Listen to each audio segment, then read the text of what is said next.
So guys, for the first step, once you're in Google Chrome, you want to click on the three dots in the top right, and then you want to scroll down and then click on settings. And now in search settings, we're going to search for acceleration. And now use graphics acceleration when available should come up. You want to turn this off and then click on relaunch. And now for the second step, once you're in Google Chrome again, you want to click on the three dots in the top right, and then you want to scroll down and then click on settings. And now on the left hand side, you want to scroll down and then click on about Chrome, and then it's going to start updating Chrome automatically. You want to make sure you have Google Chrome up to date. And now for the next step, you want to head over to search and type in device manager. Click on it. And now once you're on this, you want to expand display adapters, and then you want to find your graphics card. You want to right click on it, and then click on update driver, and then click on search automatically for drivers. Make sure that you have the best drivers for your device installed.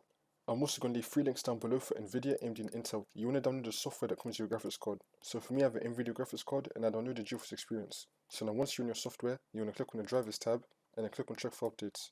Make sure the graphics card drivers are fully up to date. Now for the next step, you want to head back into Chrome and then click on the 3 dots in the top right and then click on extensions.